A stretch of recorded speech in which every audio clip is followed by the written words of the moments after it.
writing about themselves, never referred to themselves as Muslims. Isn't that curious? They never referred to any religion called Islam. They never referred to any prophet called Muhammad. And they never referred to any book called the Quran. That was all introduced in 691 and in 692, 60 years after Muhammad's death. Mecca. Mecca is a city that Muslims have to adhere to. It was the center of trade according to Islam there in the 7th century. So someone should have heard about it, right? We can't find any reference to Mecca at all. There is no reference to Mecca in any of the trading documents of the 2nd, 3rd, 4th, 5th, 6th, 7th century. Dr. Patricia Corona, who is head of department at Oxford University, she wrote a book in 1983. Guess when the earliest reference she could find for the city of Mecca? 740 A.D. That's over 100 years after Muhammad's death. There's no reference to Mecca until 740 A.D. And it is not on any map until 900 A.D. And what's more, there's been a new scholar, Dr. Dan Gibson, who has gone through all over the Middle East. He has now decided to film all the earliest mosques in that part of the world. He went to Syria, but he just didn't film the mosques as they are today. He's been working on this for 20 years. He wanted to find out what the original floor plans for all these mosques are to see if any of them were facing Mecca, because that's what every mosque That's called the Qibla, the direction of prayer. Everybody prays towards Mecca since 624. Every mosque until 725 is facing Petra in Jordan, 600 miles further north. Not one of them is facing Mecca. Remember, Muhammad died in 632. 725, that's almost 100 years later, and yet not one mosque is facing Mecca. Look at this book right here, the Quran. There are geographical locations in this book, about 65 geographical locations. And every one of them in this book refers to over and over again about the prophet, but it doesn't name the prophet. From the place of the prophet, it doesn't name the place. Over and over again, it talks about the prophet, the messenger, from this place where the prophet comes from where the place the messenger comes from. And it doesn't name what this place is or who this man is. But it does say that he has contact over and over again with the people of Ad. 24 times it refers to the people of Ad. 23 times it refers to the people of Thamud. And 7 times it refers to the people of Midian. So whoever this prophet was that's in this book, this prophet has lots of contact with the people of Ad, Thamud, and Midian. Take a look and see where Ad, Thamud, and Midian are. They surround Petra in Jordan, 600 miles further north. Yes, olive trees. Stop and ask yourself, anybody looked at a map lately? Anybody looked at any pictures of Mecca? Is the Kaaba in a valley? No, it isn't. The closest mountains are 5 kilometers away. There is no valley in Mecca. There is no stream in Mecca. There's not even any water in Mecca. There's only one well called the Zamzam well. It could not have accommodated any caravans. It's one of the driest places on earth. There is no clay. There is no loam. And there certainly are no olive trees at all in Arabia. Olive trees only grow in the Mediterranean. That name. There are 4 criteria in the Bible for what a prophet is. And the first criteria, he must be in the prophetic line. Is Muhammad in the prophetic line? No, he's not. We can see that very clearly in Genesis 17, where Abraham comes back to God and he asks this very question, what about my son Ishmael? And God says, I will bless Ishmael. He will have 12 sons. He will be the leader of 12 nations, but my covenant is with Isaac. All the prophets then come through Isaac, except Muhammad. Muhammad does not come through Isaac's line. Secondly, every prophet must do something to prove he's a prophet. And the 2 things every prophet must do is either do a miracle or do a prophecy. Did Muhammad do? Now, some Muslims will say that this is his miracle right here. But we've pretty much trashed this book pretty well, haven't we? If this is his miracle, that's not much of a miracle, is it? It doesn't even have complete stories. What kind of miracle is that? Show me one verse in here that can stand up to the verses in here. Show me a surah like it. I remember I was doing a debate in Trafalgar Square in London. And I was there at the foot of Nelson's column. And on the plinth there was Sheikh Omar Bakri Muhammad. Sheikh Omar Bakri Muhammad is the most radical cleric. He started the Muhajirun party. And he had 5,000 Muslims there on that day. This was on a Saturday in August, a number of years ago. And he had pulled all these Muslims together to have a rally for Islam. And I was in the audience. He saw me there. He knows me. He's my good friend. And so he asked me to get up on the plinth with him. And in front of his 5,000 Muslims, he asked me to tell me what problems I had with the Quran. And we started a debate that went for about 45 minutes. After 45 minutes, he gave up. And finally, he said to me, Mr. Smith, if you really believe the Quran is not the Word of God, then show me one verse like it. Show me a verse in the Bible or anywhere else that comes equal to the Quran. So I opened up my Bible, and I opened up to Psalm 23. And I stood up to the microphone, and I started reading Psalm 23 slowly so that everybody could hear. They turned off the microphone. Now, I've got the loudest voice at Speaker's Corner. It's gotten louder and louder over the 22 years I've been down there. I just stood forward and used my Speaker's Corner voice. I don't want to use it here. I'll blast you all out. And I finished Psalm 23, turned towards the sheikh, and I said, show me one verse in the Quran that can equal that. Show me one verse. Not just a whole chapter, just one verse can equal Psalm 23. He asked me to leave the stage. And you can do the same thing. Anytime a Muslim comes up to you and says that nothing can equal the Quran, just open up your Bible and read it. But don't stop there. Tell them why that chapter is superior. Tell them why and who the Good Shepherd is. Start preaching the gospel because they've given you the challenge. Take the challenge and then feed them with the gospel. It works every time. And I'm going to do a comparative right now, starting with the Quran, looking at Jesus versus Muhammad. I'm going to help you guys to help me again. Tell me something. Who is greater in the Quran, Muhammad or Jesus? You'd have to say Muhammad, wouldn't you? Can you prove it from your Quran? First of all, how many times is Muhammad even referred to in the Quran? 4 times. Only 4 times. That's right. How many times is Jesus referred to in the Quran? 93 times. Let me ask you, according to your Quran, just looking at your Quran, I'm not going to start with the Bible, I'm going to start with your book. This is your book and you're more familiar with it. Is Jesus or Muhammad superior in the Quran? You would think Muhammad would be superior, right? Let me just give you 4 verses.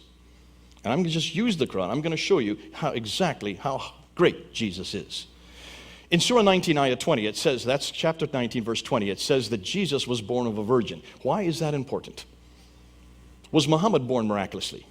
No, but Jesus was. But why is it that he's born of a virgin important?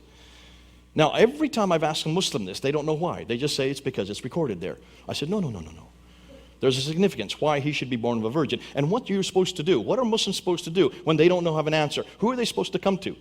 In chapter 10, verse 94, in chapter 21, verse 7, it says, if you have any question, go to the people of the book. That's us. Because we have been given the Tawrat and the Injil. That means the Torah and the Gospels. So you're to come to me when you have a question. It's also in Surah 21, Ayah 7. In Surah 29, verse 46, it says, do not even argue with the Christians. Ooh, I love that one. I use it at Speaker's Corner every Sunday. Don't even argue with me. Because we have been given the Tawrat and the Injil. And we're going to tell you why that is important. And it's important because in Genesis chapter 3, verse 15, God turns to Eve after they had both had sinned by eating of the fruit. And he turns to Eve and he says in verse 15, from your line, you're going to be my Eve now, from your line, Eve, that means a woman's line, I'm going to send someone, that means it's going to be a male, third person singular, masculine. He's going to come and crush the head of Satan, and Satan's going to bruise his heel. That's the first prophecy we have of the coming of Jesus Christ to know what he's going to do to destroy Satan. But it's going to have to come from a woman's line, and it's going to have to be a male. Now let's jump to Isaiah chapter 7, verse 14. In Isaiah 7:14, it's very clear that Isaiah says, for this shall be a sign. A virgin will conceive. Now hold on a minute. Stop right there. Do virgins conceive? Not in my world they don't. By definition, if a virgin conceives, she's no longer a virgin. So when Isaiah said, this shall be a sign, a virgin will conceive, that's the sign. When a virgin conceives, which is impossible unless something spectacular is happening here, that's the sign, he's saying. And what's going to happen? When a virgin conceives and bears a son, not a girl, but a boy, who shall he be called? Emmanuel, God with us. That's why in Surah 19, Ayah 20, which just glibly says that a virgin is going to have a son, and his name is going to be Isa, it doesn't tell you the significance. You've got to come to us to know the significance. When that virgin conceives, this is a sign, wake up, God is with us. That's the first problem. Surah 3, Ayah 46, it says that, in chapter 3, verse 46, it says that this Isa, who was conceived of a virgin, speaks from the cradle. Now, I don't remember that in my Bible. I don't think that Jesus did speak from the cradle. I'm not here to dispute that right now. I'm just here to help you guys out with your own Quran. Could Muhammad speak from the cradle? No. So already his birth is superior. His childhood is superior than Muhammad's. 3 verses later, it says in verse 49 that this child, Jesus, took some mud, formed it into clay, blew on it, and they flew up in the air. That means he created out of nothing. Could Muhammad create anything? Did Muhammad ever do any miracle? Absolutely not. 3 times in the Quran, the Jews ask him to do a miracle. He says, I can't do miracles. I'm nothing more than a messenger. All the prophets before me did miracles. You killed them all. That's not much of a defense, is it? Muhammad never did a miracle. Here's Jesus doing a miracle. Oh, it doesn't stop there. It then says that this Isa not only healed the sick, gave sight to the blind, he resuscitated the dead.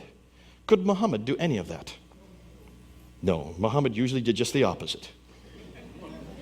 And then we come back to Surah 19, chapter 19, verse 19. And this is my favorite. In your Quran, it says this Isa, it actually talks about Jibril. He comes to Mary, and he says, Mary, truly, I am giving you a righteous son. What does righteous mean? Sinless, pure, a sinless son. That's in the Quran. That's in your Quran. Were the prophets sinless? Every prophet sins. In your Quran, every prophet sins. What about Muhammad? No, you're supposed to say, no, he's sinless. Every Muslim will say that. And yet they have not read the Quran. In the Quran, it's very clear that Muhammad not only sinned, 3 times he has to ask forgiveness of sins. And if you have any doubt, look at Surah 48, verse 1 and 2. There it says very clearly in chapter 48, verse 1 and 2, O Muhammad, ask forgiveness for the sins you have done and the sins you are yet to do. Even as a prophet, he's going to continue to sin. Which means Muhammad sinned, but Jesus didn't. Just those 4 verses. What does it say about Jesus versus Muhammad? Who is the better? Who is the greater? Jesus comes out on top. And I haven't even got to the best material yet. See, we haven't even got to the Bible yet. Just from the Quran, you can prove that Jesus is greater than Muhammad. But the problem with the Quran is, it's got the wrong name. We talked about that last night.